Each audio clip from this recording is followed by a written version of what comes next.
ख्यातं च कृत्वा भुवि अन्ते यः सुखरूपतः सुपरमज्ञानोपदेशेन तं शापादावदमुं नमामि परमानन्दाकृतिं माधवम्। ऐसे श्री सुखदेव जी महाराज को सभी श्रुतियां, सभी पुराण, सभी वेद इनकी तरफ से स्वयं व्यास नारायण ने वंदन किया। अपने पुत्र को प्रणाम नहीं किया, पुत्र के अंदर जो ज्ञान है उस ज्ञान को प्रणाम किया है। श्री सुखदेव जी महाराज को वंदन करते हुए और इस नैमिषारण्य क्षेत्र का बड़ा ही सुंदर वर्णन करते हुए कहते हैं कि ये भागवत की कथा इस नैमिषारण्य क्षेत्र में जब प्रारंभ हुई थी तब श्रोता 88,000 थे और आज भी हैं। आज भी 88,000 श्रोता यहाँ पर सदा सर्वदा अप्रत्यक्ष रूप में उनके लिए होते हैं जो नहीं जानते हैं, और प्रत्यक्ष रूप में उनके लिए होते हैं जो इस बात को जानते हैं। आपकी जैसी भावना होगी आपको वैसा ही दर्शन होता रहेगा। अब प्रभु की कृपा से ये भागवत की कथा जब नैमिषारण्य में हुई तब ये कथा के श्रोता 88,000 हुए, और यही कथा जब सूत जी महाराज के द्वारा नैमिषारण्य में हम आप सुन रहे हैं तो इसका वर्णन इस प्रकार है। और यही कथा सुखताल में जब होती है तब वहां एक प्रतिनिधि बनकर के परीक्षित बैठे हुए हैं, लेकिन वहां भी ऋषियों का समूह उपस्थित हुआ।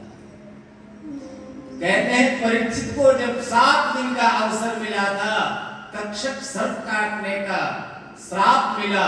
श्राप ही नहीं, ये तो आशीर्वाद बन गया। जीवन में पता तो चल गया कि ये सप्ताह अंतिम है। किसी को पता चल जाए कि अगले महीने में इस तारीख में हमारी मौत होने वाली है तो वो भयभीत हो जाएगा, डर जाएगा। पंडित जी बता देते हैं कि तुम्हारी अल्प है 47 साल में, तो थोड़ी बहुत घबराहट बढ़ जाती है, और कहीं अगर पक्की बात निकल गई तो हिल जाएंगे।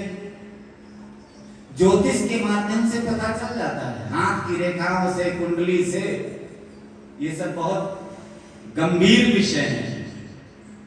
सुखदेव जी महाराज ने वहां कथा सुनाई थी, 7 दिन का अवसर था केवल। 7 दिन में ही परीक्षित को तक्षक सर्प काटने का श्राप हुआ था, और सूत जी महाराज ने जो कथा सुनाई कहते हैं कि वो 1,000 वर्ष तक चली है। 1,00,000 वर्ष की आयु तब हुआ करती थी सतयुग में, और कलयुग में 100 वर्ष की उम्र है। ये कथा 7 दिन की सुखदेव जी महाराज राजा परीक्षित को सुना रहे हैं। कथा आरंभ होने वाली है। देवता लोग आए अमृत का कलश लेकर के, और अमृत का कलश लेकर के आए और कहा कि ये अमृत का कलश ले लो, और ये अमृत जो है परीक्षित राजा को पान करा दो। सुखदेव जी महाराज ने कहा, राजन, ये देवताओं के द्वारा लाया गया जो अमृत है, तुम इसको पान कर सकते हो? बोले, गुरुदेव, अभी अभी आप बता रहे थे ये कथा अमृत है, और अभी आप बता रहे हो कि ये देवताओं के द्वारा लाया गया अमृत है। हमको ये दो प्रकार के अमृत तो कभी समझ में आते नहीं थे, आज पहली बार सुन रहे हैं कि दो प्रकार के अमृत। बोले हाँ, एक अमृत ये है जो देवता लोग लाए हैं और एक अमृत ये है जो कथा अमृत है। बोले दोनों में अंतर क्या है? बोले दोनों में अंतर तो ये है कि देवताओं के द्वारा जो लाया गया अमृत है, इसको पान करने से व्यक्ति अमर हो जाता है। बोले कथा अमृत से, बोले कथा अमृत पीने वाले को भगवान की गोद मिलती है। तुमको क्या चाहिए? बोले कि हमको तो गोद चाहिए, भगवत धाम चाहिए, भगवान का सामिप्य चाहिए। तो देवताओं को वो कथा भी नहीं सुनाया था सुखदेव जी ने। सुखदेव जी ने देवताओं से कहा कि तुम ये जो अमृत लेकर के आए हो और कह रहे हो बदला करना चाहते हो, विनिमय करने के लिए आए हो, तुम ये कांच लेकर के आए हो, कांच का टुकड़ा है, तुम्हारे द्वारा लाया गया जो अमृत है ये कांच के समान है, और जो हमारे पास है ये मणि है। चमक दोनों में होती है, कांच में भी चमक होती है और हीरे में भी चमक होती है, लेकिन हीरा हीरा होता है, आर्टिफिशियल आर्टिफिशियल होता है। कहते हैं अमेरिकन डायमंड ले लो, एडी अमेरिकन डायमंड, लेकिन अमेरिकन डायमंड की चमक जो होगी असली हीरे से ज्यादा भले दिखाई पड़ रही हो, लेकिन भैया असली तो असली है। जी महाराज ने कहा कि तुम हुआ काचा हुआ मणिर महान, कहां कांच और कहां मणि। श्रीमद् भागवती वार्ता सुराणा अपि दुर्लभा,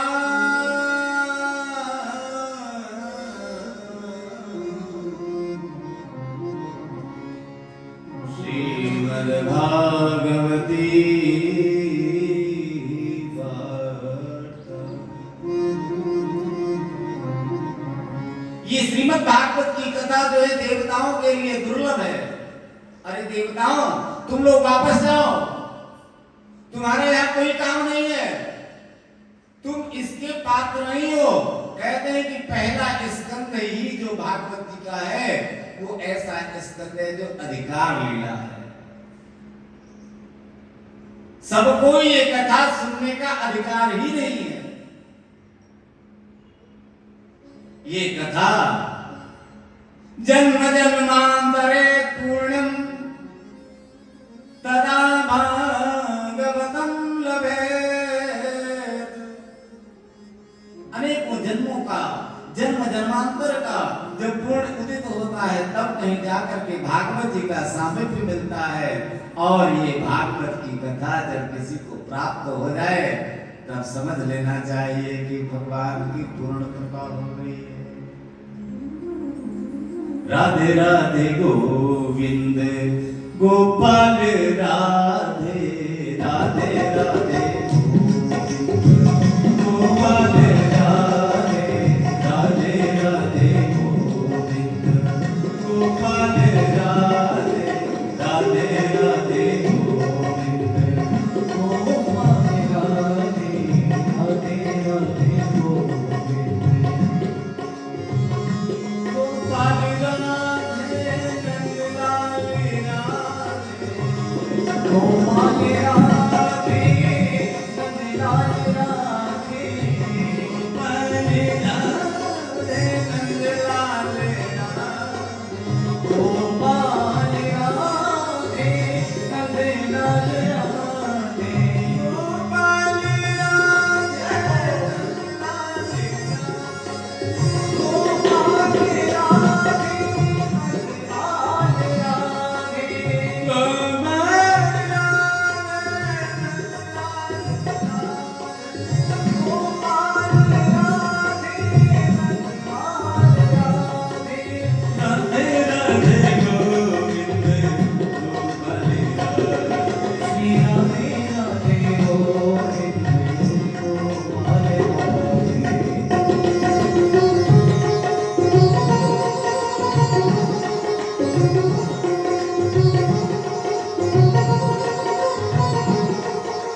गोपाल राधे राधे गोपाल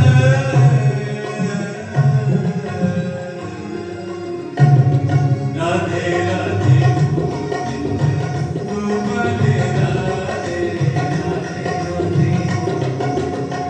गोपाल राधे राधे राधे गोविंद गोपाल राधे राधे गोविंद गोपाल राधे राधे राधे गोविंद गोपाल राधे राधे राधे गोविंद गोपाल राधे गोपाल राधे नंदलाल राधे गोपाल राधे नंदलाल राधे राधे राधे गोविंद गोपाल राधे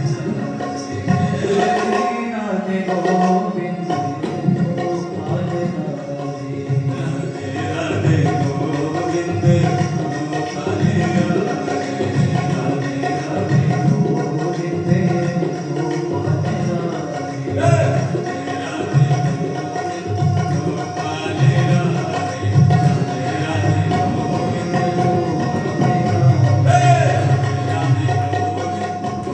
राधे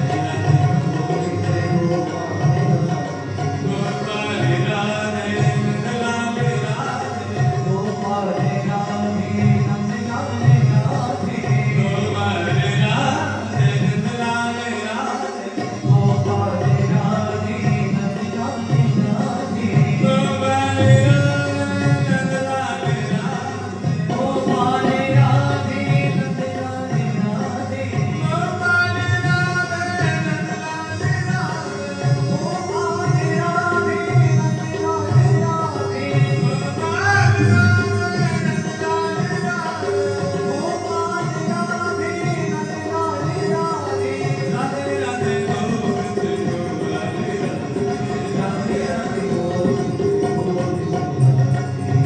राधे गोविंद गोपाल राधे राधे राधे गोपाल राधे राधे राधे गोविंद बोली राधा सर्वेश्वर भगवान की जय हो। अभक्तांस्तांश्च विज्ञाय न ददौष कथामृतम् श्रीमद्भागवती वार्ता सुराणाम् अभिदुर्लभा। ये श्रीमद् भागवत की कथा जो है देवताओं के लिए दुर्लभ है। सुखदेव जी महाराज ने देवताओं को अभक्त समझा, मनुष्यों के कल्याण के लिए इसका निर्माण हुआ है। ये कथा हमारे आपके कल्याण के लिए है और ये वांगमय स्वरूप है। ब्रह्मा जी भी विस्मित हो गए थे इस कथा के प्रभाव को जान करके, तराजू लेकर के तौलने लगे। कहते हैं कि सभी ग्रंथों को एक तरफ तराजू में रख दिया, एक तरफ भागवत जी को। भाई है ही कथा ऐसी। कहते किसी प्रेत को सुना दी गई कथा तो प्रेत भी मुक्त हो गया। तो हम लोग तो जिंदा सुन रहे हैं। प्रेत तो मरने के बाद होता है। प्रेत वो है जो अशरीरी है, और जो शरीरी है जिसके अंदर प्राण है, वो जो जीवित है, और जो शरीर को छोड़ करके इधर उधर भ्रमण कर रहा है, वो अशरीरी है। निष्पिंड निष्पिंडित प्रयासी कूष्मांडवेनायक यच्चरच्चो भूत भूतग्रहां चूर्ण चूर्णयारी त्वं यादधावमत। आदि आदि मंत्रों से इसको विभूषित किया गया है। श्रीमद् भागवत के छठे स्कंद में 8वें अध्याय में इसका इसी प्रकार वर्णन किया गया है। ये कथा ऐसी कथा है जो मांगोगे आपको वो मिल जाएगा। जो कुछ भी, कोई भी वस्तु ऐसी नहीं है जो आपको प्राप्त नहीं हो सकती, क्योंकि ये कल्पतरु वृक्ष है। कल्पतरु वृक्ष और कल्पतरु वृक्ष की ये प्राधान्यता है कि उस वृक्ष के नीचे आप जो कुछ भी कहोगे वो पूर्ण हो जाएगा। ये इसकी विशेषता है।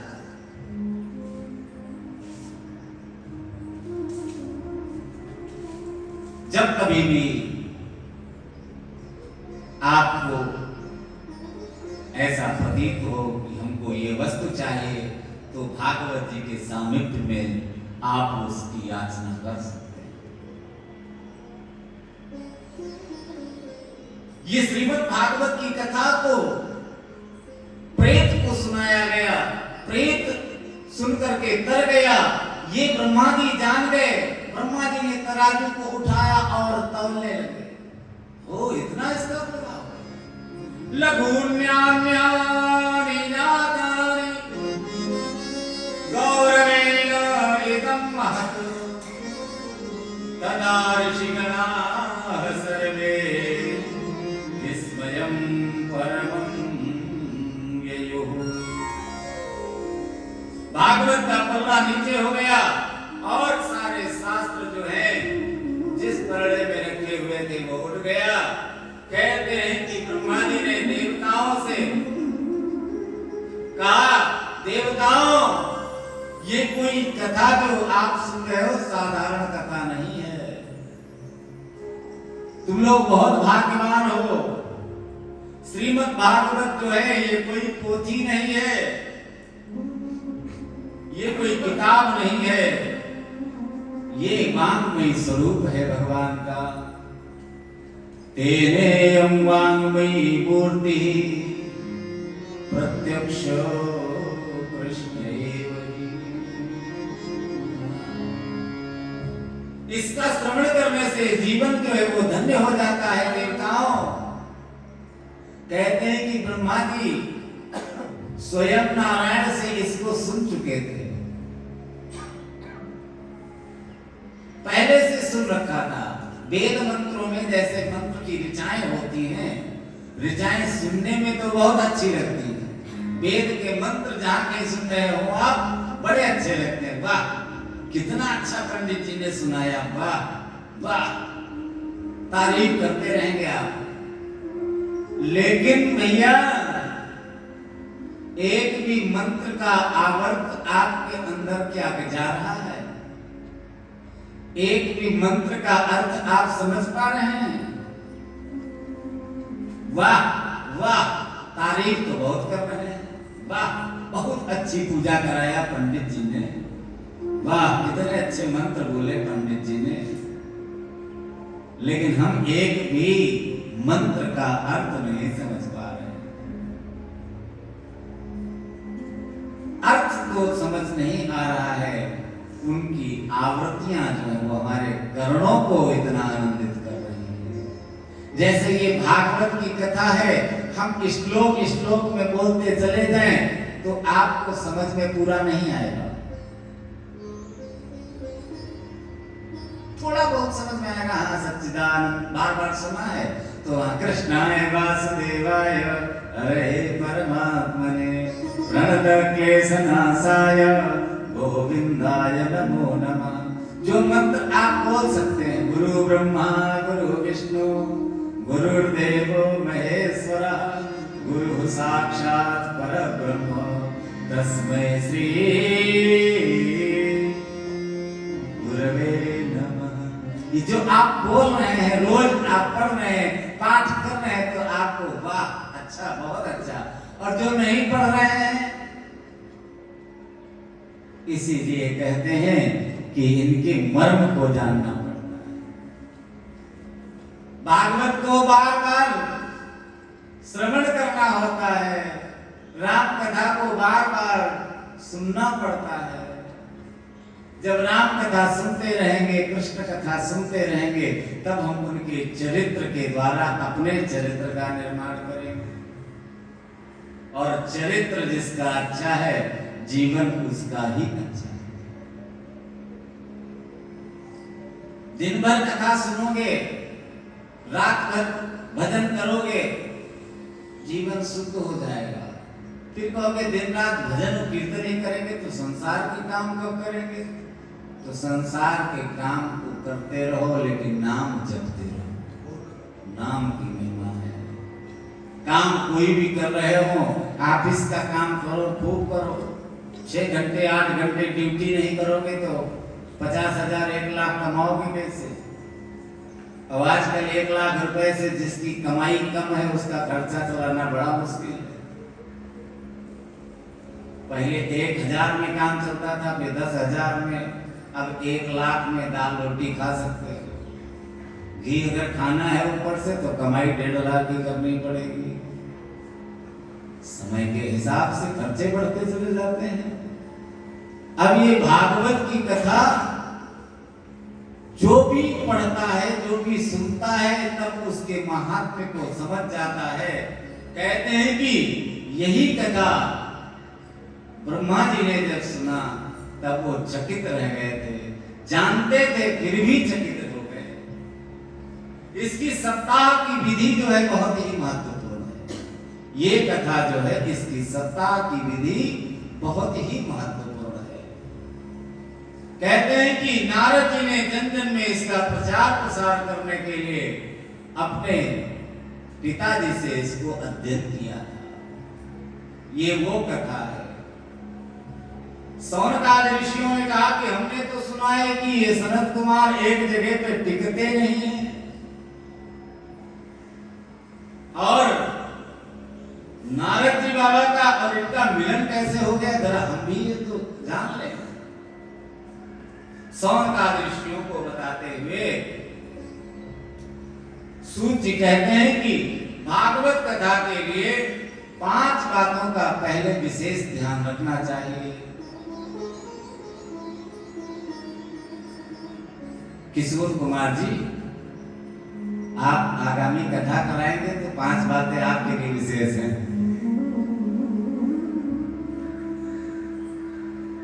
देखिए, इसमें भागवत के लिए सबसे पहले तो एक सुंदर स्थान का चयन होना चाहिए।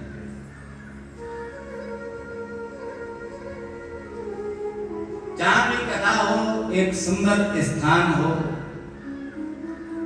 जिस स्थान को कथा स्थल कहते हैं। कथा स्थल एक सुंदर। दूसरी चीज है, सुंदर शब्दों के द्वारा कथा का गान। वही चीज कि गा तो दें, अभी बताइए धर धर धर धर धर धर धर श्लोक गाते हुए चले जाए, कथा तो समझ में ही नहीं आएगी। तो एक सुंदर गायन हो, एक एक मन। ये जरूरी नहीं कि 18,000 श्लोक हम आपको 7 दिन में सुना देंगे। जो लोग लाइव देख रहे हैं वो भी समझ ले, जो लाइव देखेंगे वो भी समझ ले। देखिए, पहली बात, ये किशोर जी आपके माध्यम से सब लोग सुन रहे हैं, बहुत लोग। ये इस प्रकार की कथा हम आपको बता रहे हैं कि ये कथा को पूर्ण यहां से किया जा सकता नहीं। इसकी पहली विधा यहां से प्रारंभ होती है। ये पहली सीढ़ी है यहां तक, और इसी को पलट दीजिए तो ये 7वीं सीढ़ी है। भागवत की कथा 7 दिन में पूरी नहीं हो सकती, तो इसको पूर्ण कैसे किया जाएगा? पूर्ण करने के लिए दूसरी सीढ़ी, जो भागवत का पारायण हो रहा है, जो पाठ हो रहा है, यहां जो कम होगा उसको वो पूरा करेंगे। और उनसे भी अगर कोई कमी रह गई तो जप करने वाला बैठा हुआ है। जब तीसरी सीढ़ी है, ये 3 सीढ़ियों के द्वारा फिर चौथी सीढ़ी का निर्माण होता है जो यज्ञ है। यज्ञ में आहुतियां देंगे उस यज्ञ को पूर्ण करने के लिए, चौथी सीढ़ी। और 5वीं सीढ़ी होगी, उसमें भंडारा, ब्राह्मण भोजन, ब्राह्मणों को भोजन कराया जाएगा। भोजन के बाद में छठी सीढ़ी होती है दक्षिणा। दक्षिणा देकर के सबको संतुष्ट करना। और 6 सीढ़ी के बाद भी ब्राह्मण को और सबको दक्षिणा दे दिया आपने, 100 रुपए दिया तो ब्राह्मण सोचा 200 दिए होते तो और अच्छा होता, 200 दिया होता तो 500, अरे 1100 देने वाला था यजमान, 500 में ही टरका दिया उसने, तो वो संतुष्ट नहीं हुआ। आप भी सोच रहे हैं कि 50 दिए होते तो अच्छा था, 100 क्यों दे रहे हैं? अरे 20 दिया होता, बहुत लोग हैं, लाइन लगी, वो बढ़ते चले जा रहे हैं, ओह देखो वो भी अब आ रहे हैं। 10 दिया होता, पहले ही कहा था, पति पत्नी लड़ने लगे, झगड़ा करने लगे, अरे 10 की नोटें क्यों नहीं भंजा के लाए थे? तो वहां पर 7वीं सीढ़ी एक बता दिया। छठी सीढ़ी पे तो ये है, आपने खूब दान दक्षिणा दिया फिर भी संतुष्टि नहीं हो रही है, लग रहा है कि 100 रुपए दिया फिर भी संतुष्ट नहीं हुए, तब एक 7वीं सीढ़ी है। 7वीं सीढ़ी, अब पहली सीढ़ी भी आप इसको बना सकते हैं भाई, सीढ़ी तो इधर उधर हो सकती है। यहां से लेकर के वहां तक जाने के बीच के 5 जो रास्ते हैं और 5 साधन यहां भी बताया है। ध्यान यहां पे रहना चाहिए आपको कि कथा आप कराएंगे तो सबसे पहले एक स्थान होना चाहिए। 7वीं सीढ़ी पहले आपको बता देते, 7वीं सीढ़ी है प्रणाम करना, साष्टांग प्रणाम ही करो। जो यहाँ की पहली सीढ़ी है, यहाँ की पूर्णता के लिए भागवत का पारायण होता है, पारायण की पूर्णता के लिए जप होता है, जप की पूर्णता के लिए हवन होता है, हवन की पूर्णता के लिए भंडारा होता है, भंडारा की पूर्णता के लिए दक्षिणा होती है, दक्षिणा की पूर्णता के लिए प्रणाम होता है। तो वहां से प्रणाम करते हुए चले और यहाँ तक पहुंचे, तो उसमें सबसे पहला जो रूपक है वो स्थान को बताया गया है, और दूसरे में सुंदर शब्दों में भागवत का गायन होना चाहिए। तीसरी सीढ़ी जो है ज्ञान पूर्वक कथा को श्रवण करना चाहिए। जो तीसरी सीढ़ी है ये ज्ञान की दृष्टि को खोल देती है, ज्ञान के द्वारा श्रवण करना चाहिए। और चौथी बात इसमें एकाग्रता की बताई गई है। भले ही आप 1 घंटे के लिए बैठे हैं, लेकिन आपका मन तो कथा में है। 3 घंटे आप कथा में बैठे और 3 मिनट भी आपका मन नहीं कथा में रहा, तो कथा में बैठने का मतलब क्या है? उसका कोई तात्पर्य नहीं है। कथा पंडाल में बहुत लोग बैठे हो, लेकिन कथा किसके अंदर बैठ जाए, ये तो बैठाने वाले की कथा आपके अंदर बैठ जाए। एकाग्र चित्त होकर के श्रवण करना चाहिए। और 5वीं बात है, भागवत में आपके कान होने चाहिए। गान सुंदर होगा तो कान के द्वारा अगर प्रविष्ट हो गया तो हृदय जो है आपका पवित्र हो जाएगा। कहते हैं वृंदावन जाओगे तो बांके बिहारी मिल जाएंगे, और अयोध्या जाओगे तो कौन मिल जाएगा? बोलो ना, एक बात बोलो, अवध बिहारी। अवध बिहारी। अब अवध बिहारी को अयोध्या जाकर के देखो, उसकी अपेक्षा अगर हृदय में ही आपके अवध बिहारी और श्याम बिहारी बैठ गए, तो जहां आप बैठोगे वहीं अवध बिहारी हो जाएंगे, और जहां आप बैठोगे वहीं श्याम बिहारी हो जाएंगे। अर्थात जहां आप रहोगे वहीं आप राधे राधे चलो गाते हो ना, राधे राधे जपो चले आएंगे बिहारी, आएंगे बिहारी चले आएंगे बिहारी, आएंगे बिहारी चले आएंगे। राधे राधे राधे राधे जम्मू चले आएंगे बिहारी, राधे राधे जम्मू चले आएंगे बिहारी, आएंगे बिहारी चले आएंगे बिहारी, आएंगे बिहारी चले आएंगे बिहारी,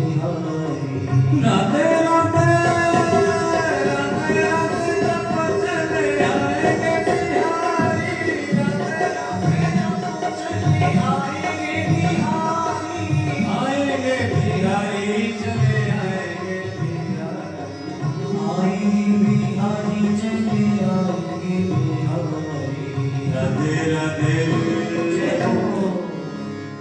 आते हैं ना।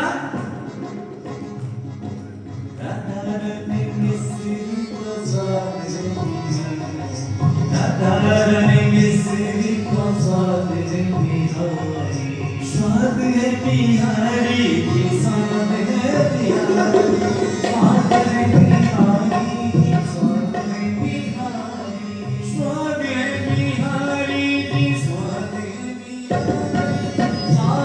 बिहारी की स्वाद है बिहारी, स्वाद है बिहारी की स्वाद है बिहारी, स्वाद है बिहारी की स्वाद है बिहारी, राधे राधे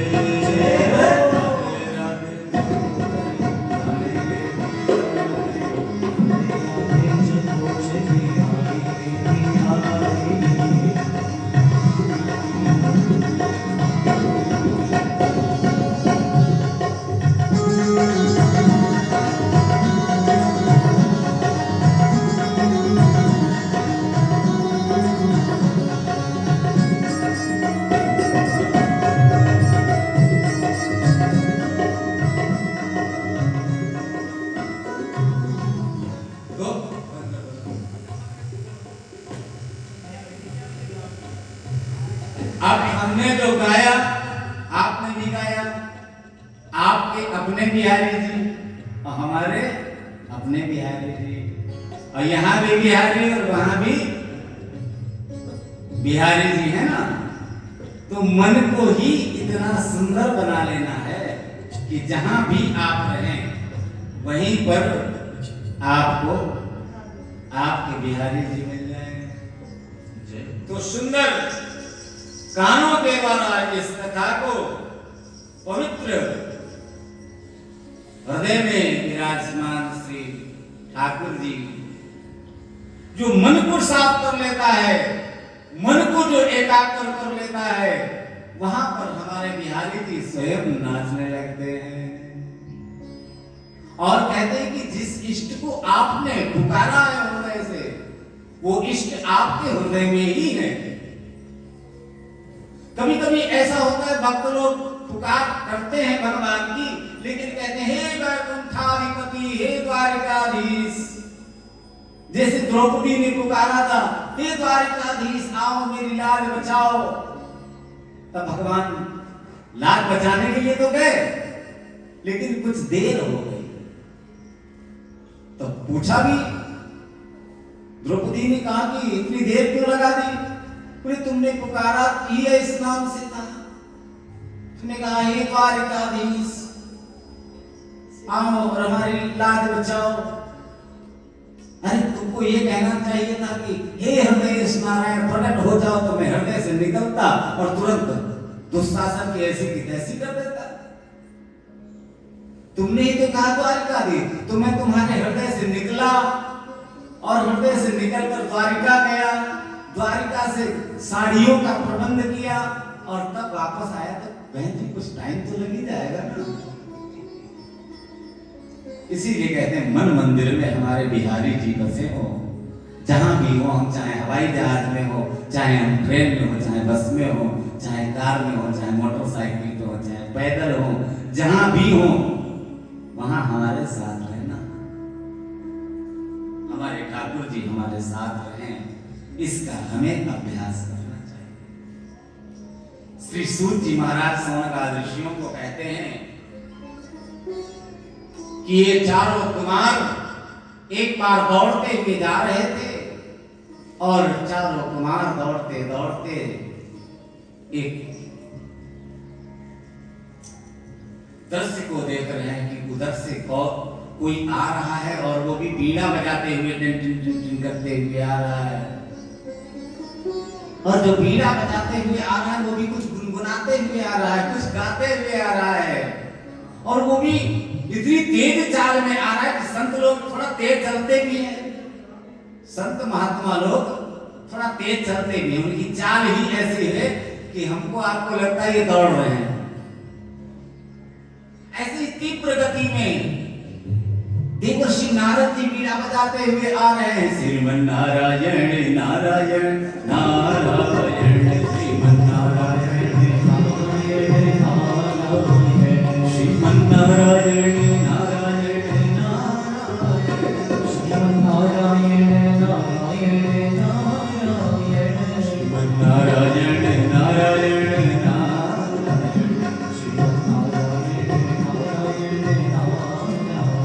लक्ष्मी नारायण नारायण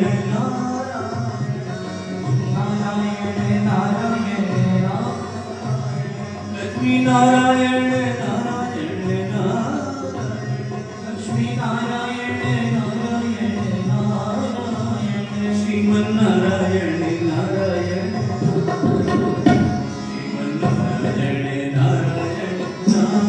नारायण श्रीमन्नारायण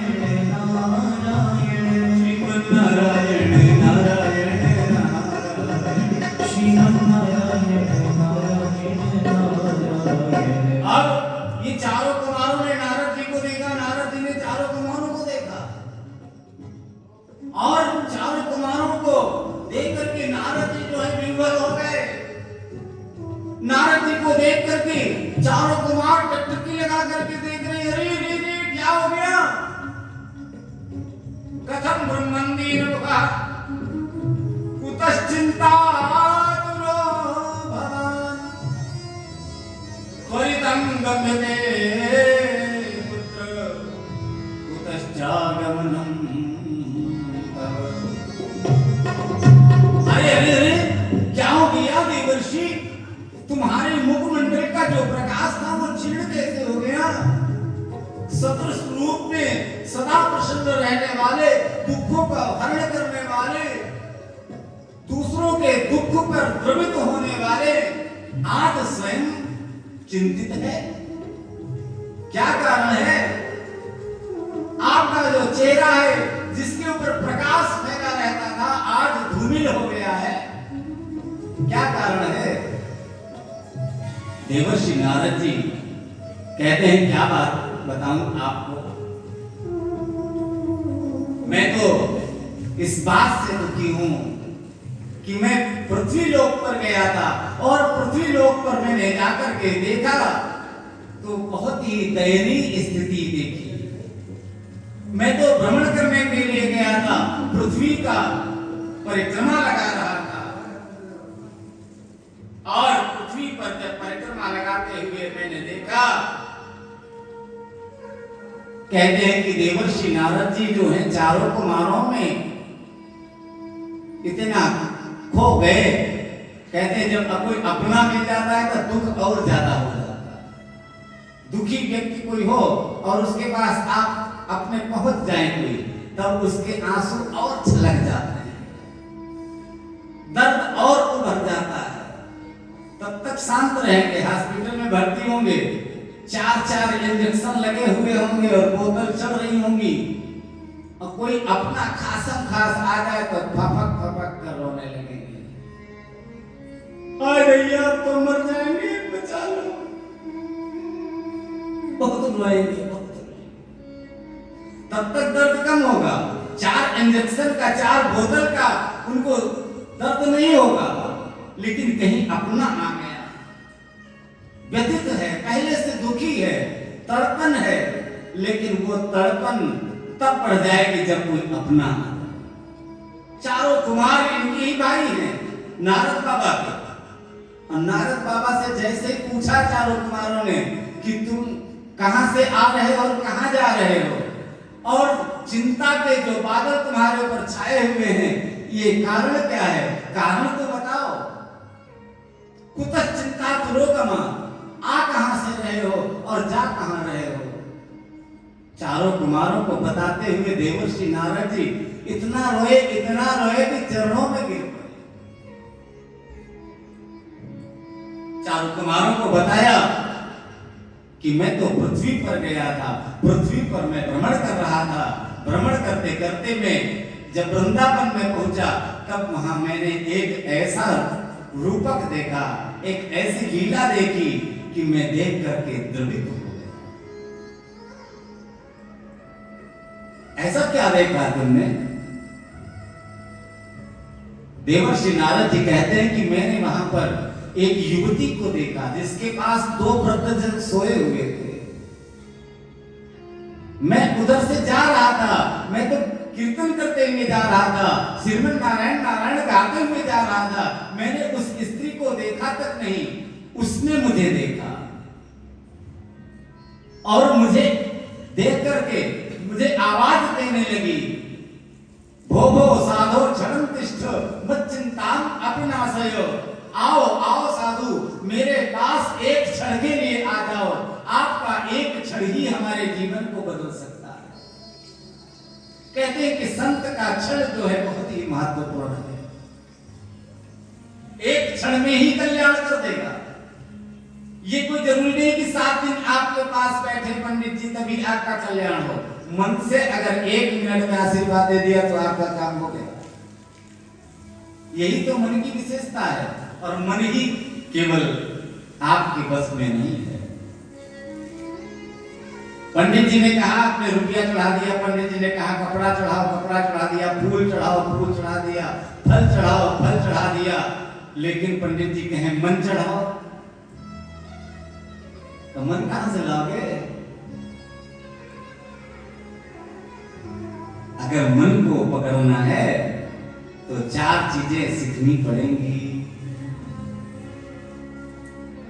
2 स्कंध में श्री सुखदेव जी इसका वर्णन करेंगे।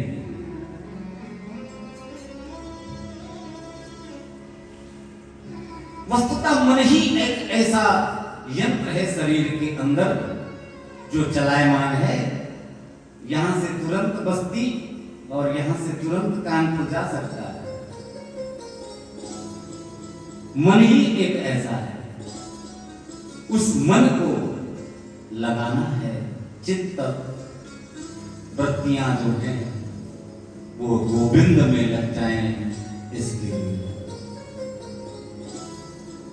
कहते कि चारों बातों को अगर समझ लिया हमने, सुखदेव जी ने जिसका वर्णन किया है, जितासनो जित श्वासो जित संगो जितेंद्रिय। आसन को पहले जीतना पड़ेगा,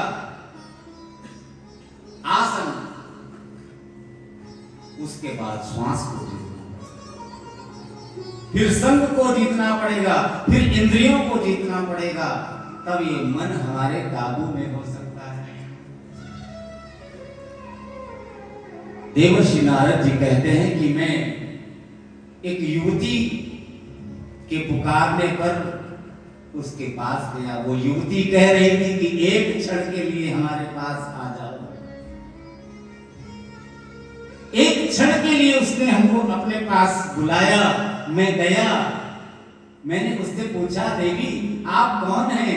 तो देवी ने अपना परिचय दिया कि मैं भक्ति हूं। बोले ये कौन है? बोले ये दोनों हमारे बेटा हैं। बोले बेटा बूढ़े और आप जवान? बोले यही तो दुर्दशा हो गई है, यही तो हमारे जीवन का रोना है। जो बच्चे होते हैं वो बूढ़े होते हैं, ऐसा कभी सुना है? माता पिता बूढ़े हो, बच्चे जवान हो, ऐसा सबने सुना है। अब भक्ति माँ कहती है कि बच्चे बूढ़े हो और माता जवान। बोले हुआ कैसे? भक्ति देवी ने अपना सारा वृत्तांत कह करके सुनाया कि अहम तो पृथ्वी, मैं पृथ्वी पर भ्रमण करते करते यहां पर आई और मैंने जीवन का जो श्री गणेश है, द्रविड़ देश में हमारा जन्म हुआ। उत्पन्ना द्रविड़ेशाहम, द्रविड़ देश में मैं उत्पन्न हुई। क्वचिन क्वचिन महाराष्ट्रे गुर्जरे जीर्णताम गता, और मैं सभी जगह पर भ्रमण करते करते महाराष्ट्र गुजरात सब जगह गई, लेकिन जब मैं वृंदावन में आई तब मैं जवान हो गई। और वृंदावनम पुनः प्राप्यो नवीनेन स्वरूपिणी, वृंदावन में आते ही हमारा स्वरूप जो है वो नया हो गया। और ये जो दोनों हैं ज्ञान वैराग्य, ये बूढ़े हो गए। माने ज्ञान और वैराग्य जो है वृंदावन में बूढ़े हो जाते हैं, और भक्ति वृंदावन में जवान हो जाती है। तो जिसके अंदर भक्ति होगी वो सदा जवान रहेगा, और जिसके अंदर ज्ञान होगा वो बूढ़ा हो जाएगा। ज्यादा ज्ञान भी कभी कभी खतरनाक हो जाता है। ज्ञान उतना हो कि हम प्रभु को पहचान लें। ज्ञान का अभिमान हो जाता है, सील का अभिमान हो जाता है, देह का अभिमान हो जाता है, रूप का अभिमान हो जाता है। ये सब अभिमान जो है हमारे आप के लिए अच्छे नहीं। स्वयं भक्ति ने देवर्षि नारद जी से कहा कि हमारे इस कष्ट को दूर करने का कोई उपाय करिए। देवर्षि नारद जी ने कहा इसमें कौन सी बड़ी बात है, अभी किए देता हूं। और गीता के पाठ को पढ़ने लगे। धर्म क्षेत्रे कुरुक्षेत्रे समवेता युयुत्सवाः। देखो धर्म क्षेत्र से प्रारंभ हुई है ना, क्षेत्र से। गीता जी पढ़ते हैं, कौन कौन पढ़ता है गीता जी? एक बार तो हाथ उठाना पड़ेगा। अगर आप पढ़ते हो तभी उठाना, नहीं तो मत उठाना। गीता जी पढ़ते हैं तो सबसे पहले श्लोक में लिखा है धर्म क्षेत्रे कुरुक्षेत्रे समवेतायुत्सवाः पांडवाः। पढ़ते हैं ना, तो एक ही लाइन उसकी आप देख लीजिए, धर्म क्षेत्रे कुरुक्षेत्रे, क्षेत्र का वर्णन किया गया। और ये कथा जहां हो रही है ये कौन सा क्षेत्र है? नैमिष से अनमिषस क्षेत्र। कोई अगर क्षेत्र का नाम होगा तो वहां क्षेत्र का नाम नैमिषारण्य क्षेत्र है। तीर्थानाम उत्तमम तीर्थम क्षेत्राणाम क्षेत्रम उत्तमम तत्रैव नैमिषारण्ये शौनकाद्यास्तपोधना। ये अनिमिष क्षेत्र है, क्षेत्र का वर्णन किया गया। ऐसे ही भक्ति ने अपने आप को नारद जी को सौंप दिया। नारद जी ने गीता का पाठ किया। गीता पाठैर मुहुर्मुहु, बार बार गीता का पाठ करके सुनाया, गीता के मंत्रों को सुनाया। कहते हैं कि वेद के मंत्र का जो प्रभाव होता है वो कितनी देर रहता है। आम का जो स्वाद है आम में होगा, पत्ते में नहीं होगा, डाली में नहीं होगा। जबकि आम का जो रस है वो जड़ के माध्यम से ही आम तक आया है। लेकिन आम तोड़ो ऐसे पका हुआ बढ़िया, धो करके चूसो तो बड़ा मजा आएगा ना। और वही आम का पत्ता तोड़ो, चबाओ तो स्वाद नहीं आएगा। है उसी में। जैसे दूध को खूब खूब मथो तब बलवा मक्खन निकल आवे, और मक्खन को भी बढ़िया घी बना लो, उसमें रुई की बत्ती डालो, माचिस लगाओ, भर से दिया जलने लगेगी। अब कहते हो दूध में बत्ती लगाए माचिस लगाए तो जलेगी क्या? नहीं जलेगी ना। सीधी सी साधारण सी बात है, कोई व्याकरण मत लगाइए, कोई ग्रामर की जरूरत नहीं है, ऐसे साधारण चलित भाषा में इसको समझ लीजिए। ऐसे ही भागवत के मूल को सुनाया, कहते हैं कि वेद के पाठ को करके सुनाया। हाँ, वो जगते थे ज्ञान और वैराग्य। अहम भक्ति ख्यातो इमे हुए तनयो मतो ज्ञान वैराग्य नामाने काल योगेन जर्जरो।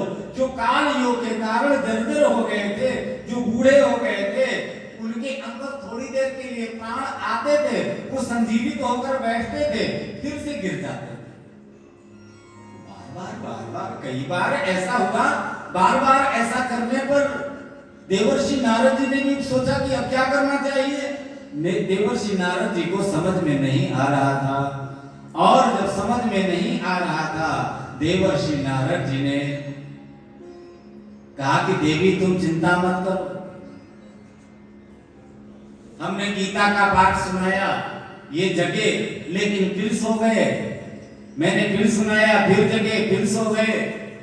शंखनाद किया जाता है, ताल ब्रह्म सुनाया जाता है, ये सब सुनाया। इतने में एक आकाशवाणी हुई, सत्कर्म करो सत्कर्म करो। सत्कर्म करें तो क्या सत्कर्म करें? समझ में नहीं आया। कह दिया महात्मा लोगों ने कि जाओ तीर्थ क्षेत्र में कथा सुनो, तो कथा कैसे सुने? कहीं चक्र तीर्थ में जाओ, डुबकी लगाओ और चले आओ, तो 3000 रुपए पेट्रोल खर्च किया, और यहाँ आए नैमिषारण्य में और चक्र तीर्थ में डुबकी लगाया, पंडित जी को 5 रुपया दिया और चले गए। पंडित जी ने कहा जाओ ठीक कल्याण हो, और वहां पहुंचे गांव में, पंडित जी ने वहां भी पूछा हो आए? बोले हाँ अभी तो आए, देखो बढ़िया गाड़ी से गए थे और काजू कतरी भोग पे लगाया और ये सब तुम्हारे लिए लाए हैं प्रसाद। पंडित जी ने पूछा वहां ब्राह्मण देवता को क्या दिया था? बोले 5 रुपया। बोले यहाँ से वहां तक पेट्रोल कितना खर्च हुआ? बोले 3000। बोले मिठाई कितने की? बोले 1100 रुपए की। बोले 1100 रुपए किलो वाली मिठाई और 3000 का पेट्रोल, और पंडित जी को 5 रुपया। बताओ, अनुमान लगे, ये तो लौकिक बात है। समझदार जो होते हैं वो उस हिसाब से यात्रा करते हैं, उस हिसाब से सब करते हैं। अब बार बार सुनाया पाठ, फिर मूर्छित फिर मूर्छित, फिर उठे फिर मूर्छित। सत्कर्म करो सत्कर्म करो सत्कर्म करो। आकाशवाणी ने कहा, देवर्षि नारद जी ने सुना सत्कर्म करो। अब इनको मन बन गया कि चलो पिताजी के पास चलते हैं, पूछते सत्कर्म क्या है, ये सत्कर्म क्या है, कैसे इनके कष्ट को दूर किया जाए। वही सोचते हुए देवर्षि नारद जी दौड़ते हुए जा रहे हैं, और उधर से चारों कुमार आ रहे हैं। तब दोनों का मिलन हुआ। ये सौनक जी महाराज को सूत जी बता, क्योंकि सूत जी ने जब कथा सुनाई, सौनक जी ने कहा कि ये चारों और नारद का मिलन कैसे हुआ। चारों कुमार तो कहीं जाते नहीं हैं, और देवर्षि नारद जी एक जगह बैठते नहीं हैं, और आप बता रहे हो कि इनका सत्संग हुआ। तो इनका सत्संग कैसे हुआ, ये उसी की भूमिका बन रही है। चारों कुमारों ने देवर्षि नारद जी से जब पूछा, तो देवर्षि नारद जी ने सारा वृत्तांत कह करके सुनाया। अब उसके बाद में चारों कुमारों ने कहा कि देखो ऐसा है, सत्कर्म तो वही है जो भागवत की कथा है। बोले हमने तो सब सुनाया, वेद सुनाया, शास्त्र सुनाया, गीता सुनाया, फिर भी कुछ हुआ नहीं। बोले होएगा कैसे? घी में ही रुई की बत्ती लगाने से जैसे बत्ती जलती है, वैसे ही वेद के मंत्र से पूजा की जाती है, शास्त्र के द्वारा संगीत बजता है, और जो उसका दीपक है, जो घृत है, वो भागवत रूपी ज्ञान जिसके पास हो वही उसको प्रकाशित कर सकता है। बोले इसकी कथा कौन सुनाएगा?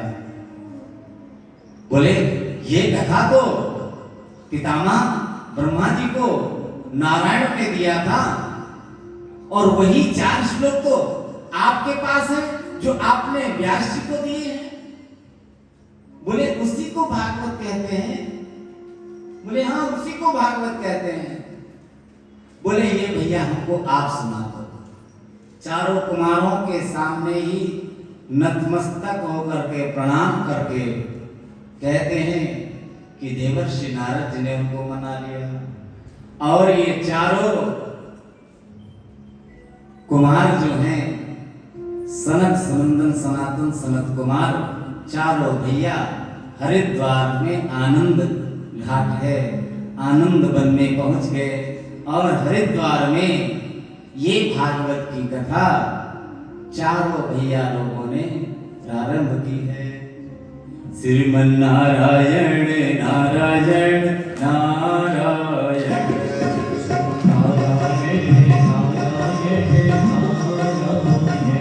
श्रीमन नारायण नारायण नारायण श्रीमन नारायण नारायण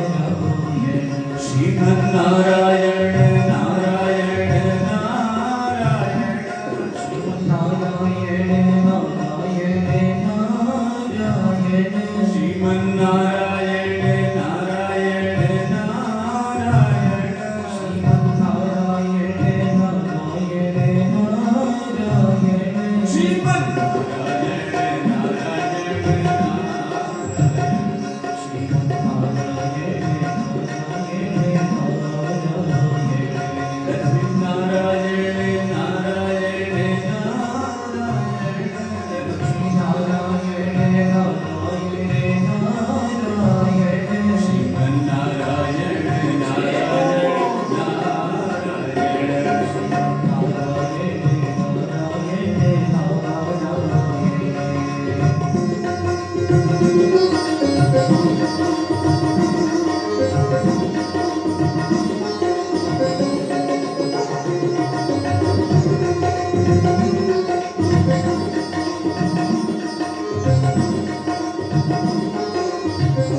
वृंदम मनसा स्मरामि आरंभो वृंदम मनसा स्मरामि श्री कृष्ण गोविंद हरे मुरारे हे नाथ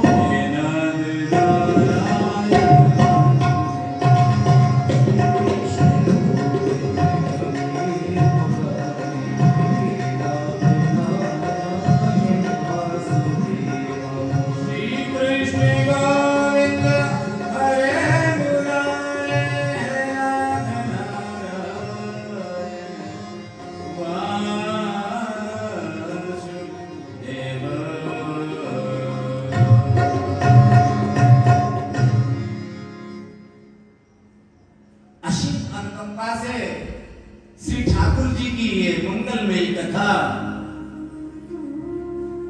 कहते हैं कि चारों कुमारों ने बहुत ही सुंदर स्थान पर आरंभ की है।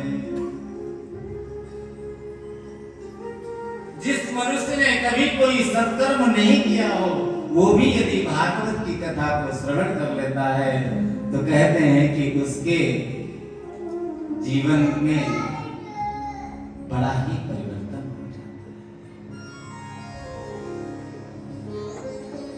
दुराचार परायण जिसकी मनोवृत्तियां हो गई हो, क्रोध रूपी अग्नि में जो जल रहा हो, ऐसे भी दुराचारी व्यक्ति यदि भागवत की कथा को श्रवण कर लेते हैं तो उनकी सदगति हो जाती है।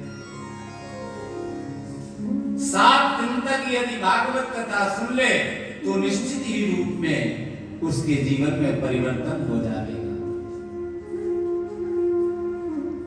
जिन्होंने जीवन पर्यंत पाप ही पाप कर्म किया हो और पाप कर्म करते हुए भी जिसकी मृत्यु हो गई हो, वो भूत पिशाच भी यदि बन गया हो और भागवत की कथा को सुन लेता है, उसके परिवार वाले सुनते हैं, तो भी उसके जीवन में परिवर्तन हो जाता है। नारद जी भगवान के परम भक्त हैं और नारद जी महाराज सदा सर्वदा नारायण नारायण नारायण का जाप किया करते हैं। उनको ये बात सुन करके थोड़ा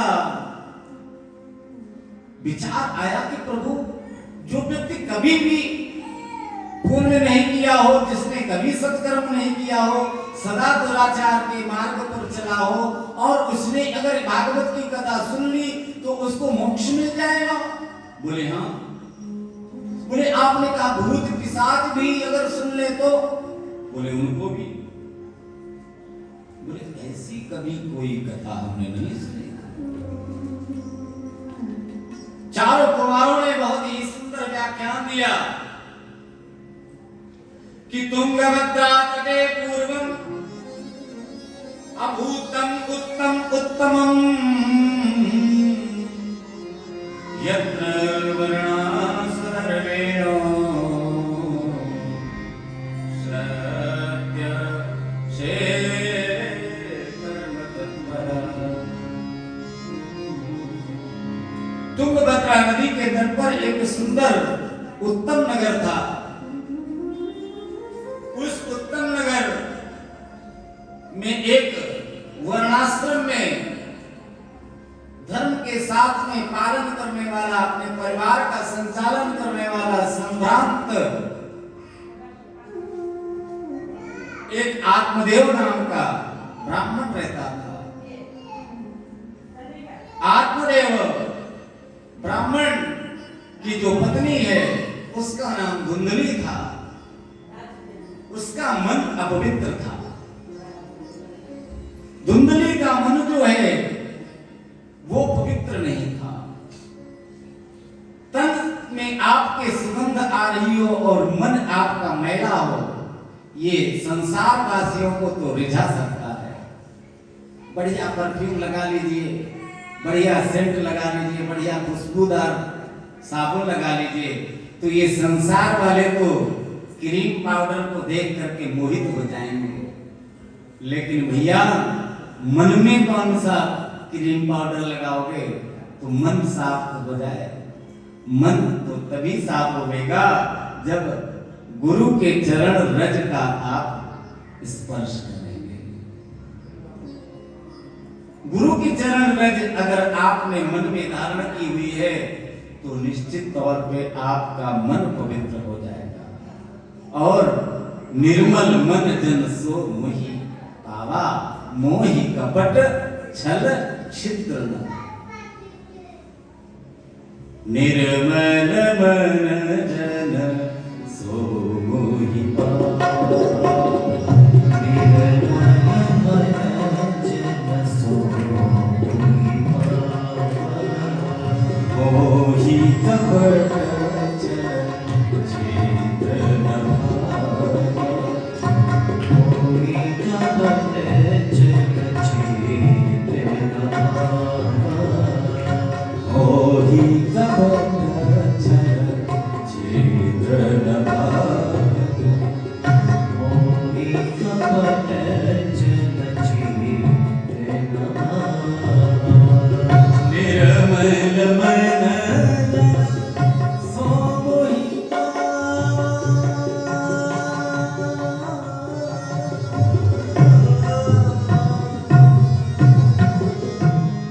निर्मल मन जन सो मोहि पावा, निर्मल मन जन सो मोहि पावा, मोहि कपट छल छिद्र न।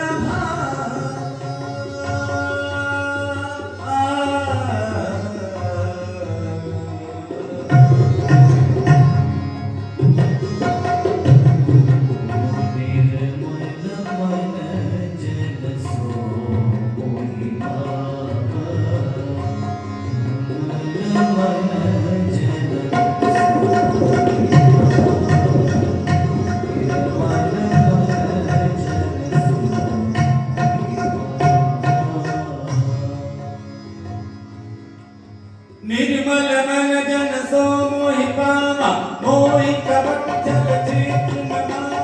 मोहि कपट छल छिद्र न। मोहि कपट छल छिद्र न। मोहि कपट छल छिद्र न। मोहि कपट छल छिद्र न। निर्मल मन जन सो मोहि पावा,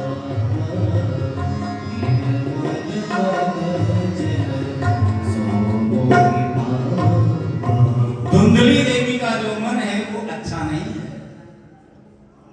आत्मदेव जी तो परम भक्त हैं, संयमी हैं, नियमी हैं, लेकिन उनकी धर्मपत्नी जो है उनके मन में सदा सर्वदा कुविचार आया करते हैं।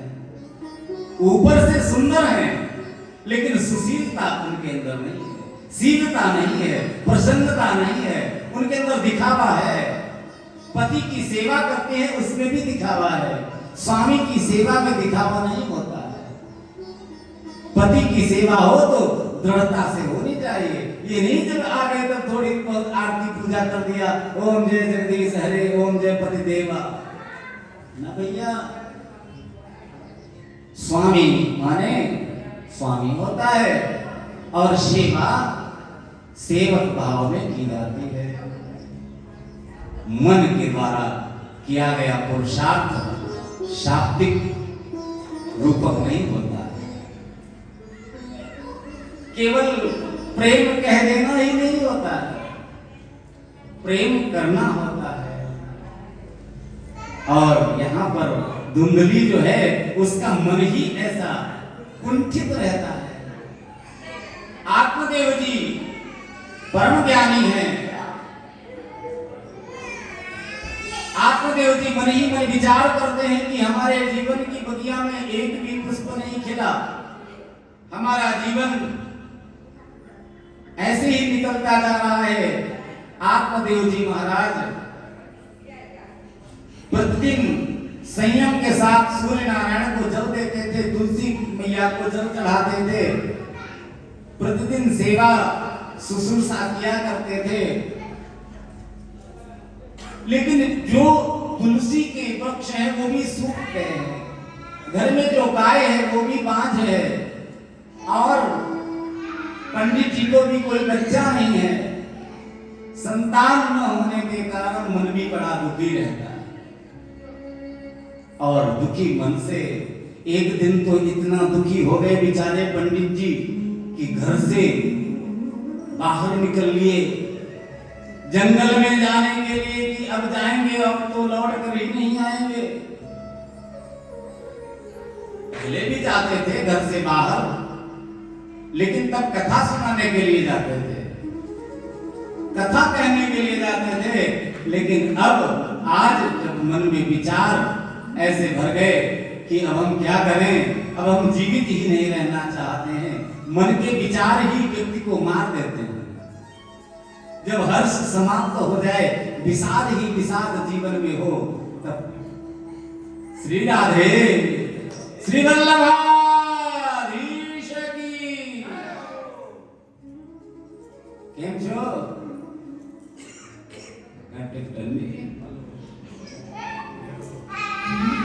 श्री राधे वाह, जय हो जय हो। ना जाने किस रूप में गुजरात से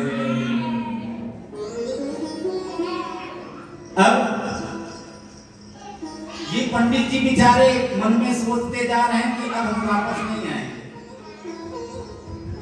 पंडित जी जा रहे हैं, जंगल में पहुंचे, जंगल में जाकर के एक वृक्ष के नीचे बैठ गए।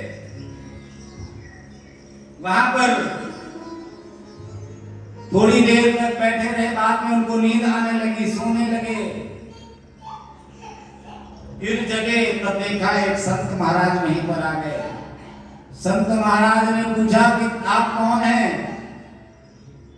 लगता तो है ब्राह्मण देवता है, क्योंकि आपका ललाट जो है इतना चमक रहा है, माथा तेज आपके ऊपर चमक रहा है, तो आप ब्राह्मण देवता हैं। लेकिन मैं आपसे ये पूछना चाहता हूं कि आप इस घनघोर जंगल में क्या कर रहे हो? बोले हम, अरे महाराज जी हम तो मरने के लिए आए हैं। अच्छा, मरने के लिए आए हो? क्यों क्यों मरना चाहते हो भाई? बोले हम मरना चाहते हैं बस। लेकिन भैया मरने का कोई कारण तो होगा, क्यों मरना चाहते हो? क्या कष्ट है, क्या तकलीफ है, बताओ तो। कथम रोदसी विप्रत्वम काते चिंतावलीयसी वदत्वम सत्वरम मह्यम स्वस्य दुःखस्य कारण। अपने दुख का कारण बता दीजिए, आपके चित्त में क्या चल रहा है, मैं सुनना चाहता हूं। पंडित जी रोते रोते बिलखते हुए चरणों में गिर गए। संत महात्मा कहते हैं कि आप तो तेजस्वी हो, आप तो मनस्वी हो, आप तो तपस्वी हो, आप तो ब्राह्मण देवता हो और खेद करते हो, दुख करते हो, ऐसे नहीं करना चाहिए। पंडित जी संत महात्मा के चरणों में गिर करके बार बार रोते हुए कहते हैं, महात्मा जी ने बहुत समझाया, फिर भी वो समझ नहीं रहा है। बोले देखो ऐसा है कि हमने तुम्हारे मस्तिष्क की रेखाओं को पढ़ लिया है और तुम्हारे मस्तिष्क की रेखाओं में, तुम्हारी भाग्य रेखा में तुम्हें संतान का योग नहीं है। 7 जन्मों तक तुम्हारे ऐसा योग नहीं है। पंडित जी ने कहा कि देखो महाराज जी मैं तो समझ रहा हूं ये बात, लेकिन ये भी बात मैं जानता हूं संत अगर चाहे तो कुछ भी बदल सकता है। हमने ये भी सुना है महात्मा जी अगर चाहें अपने मन पर आ जाए तो कुछ भी कर सकते हैं वो। बोले हाँ हाँ सुना है, सही बात है। संत का हृदय वैसे ही मक्खन के समान होता है। संत हृदय नवनीत समान, कहा कबिन पर कहे वो द्रवित हो गए। करुणा जिनके अंदर भरी हुई है, ऐसे संत महाराज ने कहा कि देखो तुम्हारे भाग्य में तो 7 जन्मों तक संतान का योग नहीं है, लेकिन ये फल हम तुमको दे रहे हैं, जिस फल को ले जाओ और अपनी पत्नी को दे देना। पत्नी को दे करके बता देना कि ये एक विशेष औषधि है, और औषधि जब कोई पान करता है तो परहेज भी होता है। झूठ नहीं बोलना, किसी की बुराई मत करना, किसी की निंदा मत करना, किसी की चुगली मत करना, ये सब इसका परहेज है। नियम पालन करना पड़ेगा। अब महात्मा जी वो फल लेकर के माथे में लगाया और फिर मन में ही मन में सोचा कि हमारी पत्नी तो बहुत ही ड्रामेबाज है, वो तो नौटंकी करती है। चलो महात्मा जी की आज्ञा है, फल लेकर के चले। अब वे फल लेकर के जब घर आए, घर में आकर के देखा तब धुंधली की एक बहन है, धुंधली की बहन को भी गर्भ आया हुआ है। उसके घर में 6 बच्चे पहले से हो चुके हैं, और कहते हैं कि जब फल लेकर के ब्राह्मण देवता घर आए, ब्राह्मण देवता ने ये फल दिया, हाथ में जैसे ही फल आया उसकी बहन आई दौड़ती हुई, ये फल कैसा? बोले ये संतान देने वाला फल तुम्हारे जीजा जी ने दिया है। बोले अच्छा। बहन जी जब पेट में बच्चा होता है ना तो बहुत पीड़ा होती है, और जो खाद्य पदार्थ है उसके ऊपर भी कंट्रोल रखना पड़ता है। चाट पकौड़ी नहीं खा सकते हो, तीखी चीज नहीं खा सकते हो, खट्टी चीजें नहीं खा सकते हो। बहुत खट्टी चीजें खाने का मन हो तो थोड़ा खा लो। बहुत से उसके नियम बताए। बोले बहुत सावधानी रखनी पड़ती है। और तुम ये सब क्यों करना चाहती हो? अरे तुम्हारे इतने सब भतीजे हैं ना, इनमें से एक बच्चा तुमको दे देंगे, उसके बदले में तुम हमको दे देना। अगर इस कथा को आप 50 बार सुन चुके हो तो 51वीं बार आज सुनना। इसमें यह भी कहा गया है कि जिसके घर में बहुत सारा खाने वाला होता है, सामग्री होती, वहां कोई खाने वाला नहीं होता है। और जिसके घर में बहुत सा खाने वाला रखा है, वहां ये हाल है। और जहां कहीं व्यवस्था नहीं, वहां खाने वाले लोग हैं। इसीलिए हम लोग बार बार कहते हैं कि उलट पुलट करके देखो, यहां संसार में जो कुछ मिला है यही रह जाएगा। न कोठी, न महल, न हवेली, न हवाई जहाज, न साइकिल, न मोटरसाइकिल, न अर्टिका, न इनोवा क्रिस्टा, न केटीएम, और बहुत ये सब यही रह जाएंगे। मुट्ठी बांध के आया जगत में, हाथ पसारे जा। अरे क्या भरोसा है इस जिंदगी का, साथ देती नहीं ये किसी का। क्या भरोसा है इस जिंदगी का,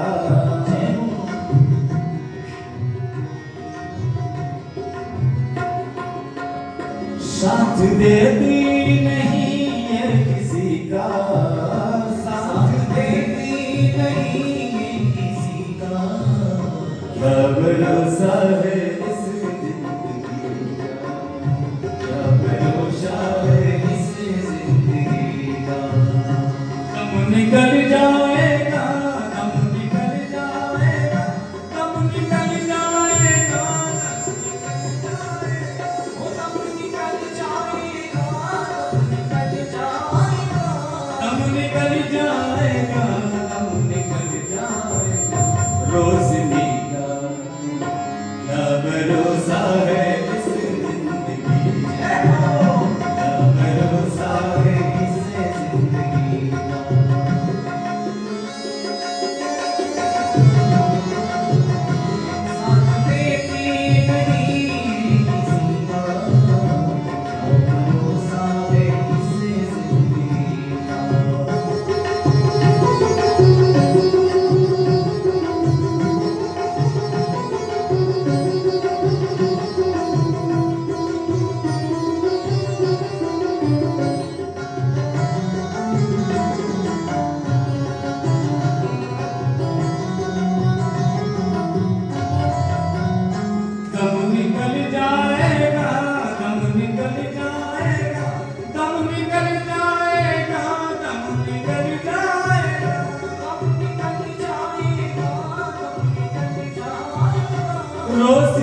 नाम रह जाएगा, नाम रह जाएगा, नाम रह जाएगा, नाम रह जाएगा, नाम रह जाएगा, नाम रह जाएगा, नाम रह जाएगा, नाम रह जाएगा।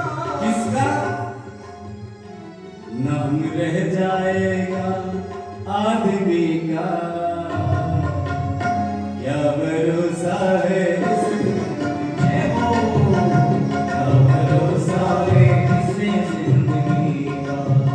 साथ देती नहीं, साथ देती नहीं, साथ देती नहीं, साथ देती साथ देती नहीं, साथ देती नहीं, साथ देती नहीं ये किसी का क्या भरोसा है क्या भरोसा है क्या भरोसा है इस जिंदगी का। ऐसे जीवन को अमूल्य अगर समझा जाए तो इसी शरीर से हमको आपको सब कुछ करना। धुंधली और पंडित जी दोनों चाहते हैं कि संतान हो, उसकी बहन जो है वो चाहती कि संतान न हो। उसने कहा कि तुम्हारे घर में बहुत है और तुम्हारे घर में उसको खाने वाला कोई नहीं है, और हमारे घर में 6 बच्चे और 7वां पेट में है। ये बच्चा हम आपको दे देंगे और उसके बदले में कुछ द्रव्य आप हमको दे दें, क्योंकि ये फल खाओगी और बच्चा होगा तब प्रसव पीड़ा जब होती है तब बहुत पीड़ा होती है, बहुत दर्द होती है, असहनीय पीड़ा का शिकार हो जाओगी तुम। अच्छा, बोले हाँ, अब हम क्या करें? बोले ऐसा करो, ये फल जो है इसकी भी परीक्षा हो जाएगी।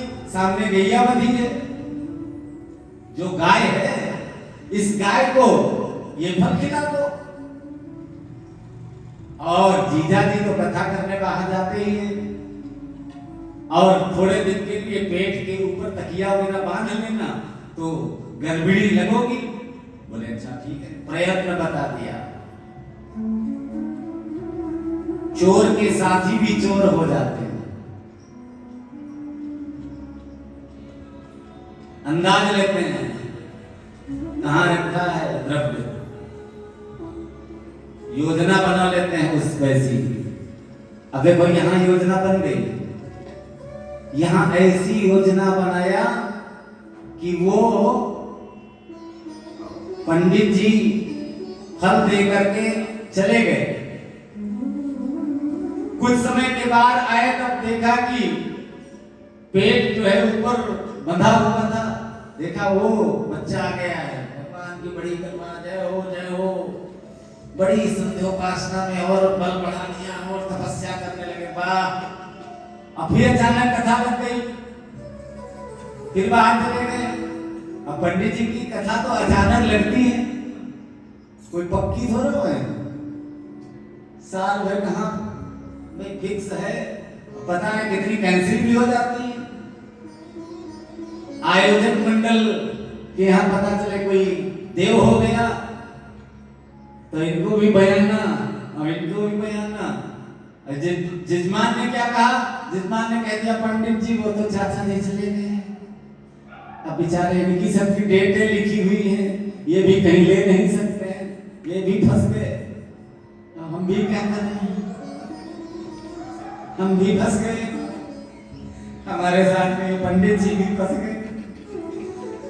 अब ऐसे कथा तुलसीराम, अच्छा हाँ तो ऐसे होता है।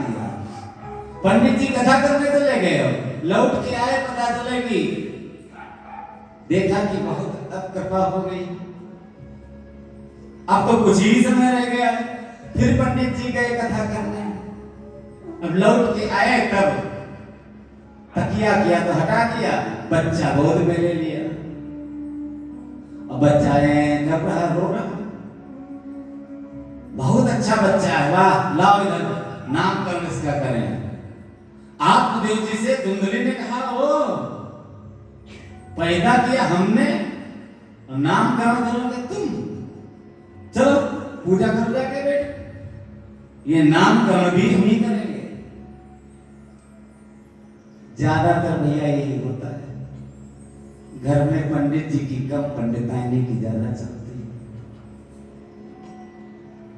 सेठ जी की कम चलती है, सेठानी की ज्यादा चलती है।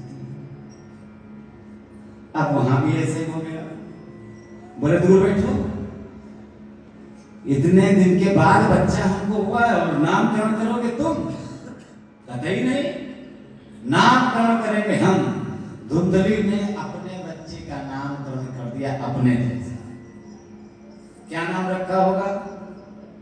हाँ, तो अपने लिए बजाओ एक बार ताली, तो पता तो चले कि आप लोग कथा सुन रहे हैं, है कि नहीं?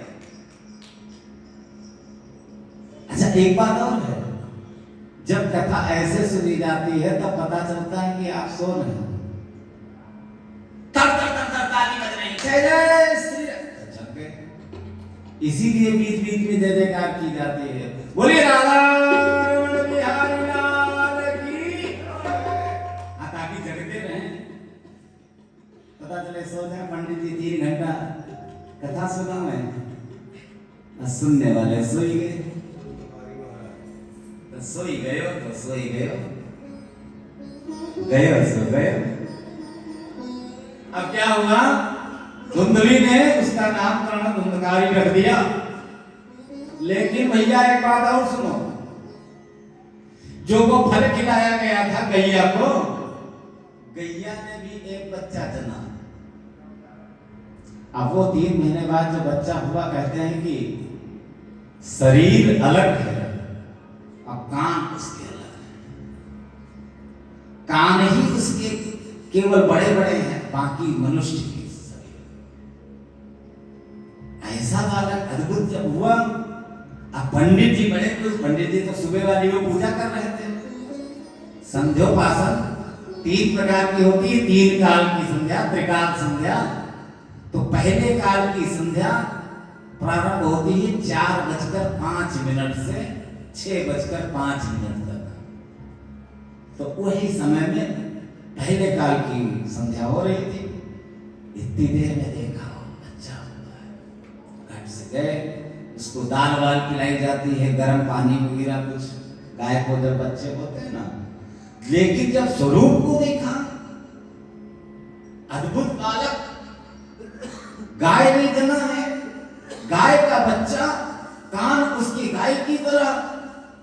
गोकर्ण जी ने प्रसन्न होकर के सूर्य नारायण की जो आराधना करते हैं, देखो पिता जो करता है पुत्र भी वैसा ही करने लगता है।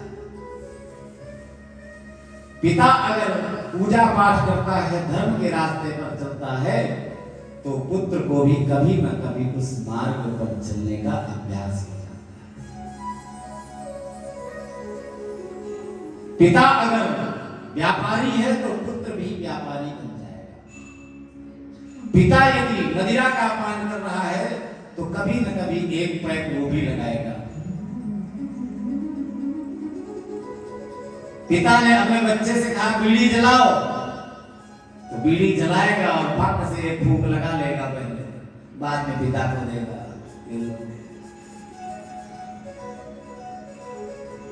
तो ऐसे ही आज देखिए संस्कार इसी प्रकार आगे बढ़ते हैं। आज गाय के बच्चे को देखकर अद्भुत जो आनंद हो रहा है, आत्मदेव जी ने उसका नाम गोकर्ण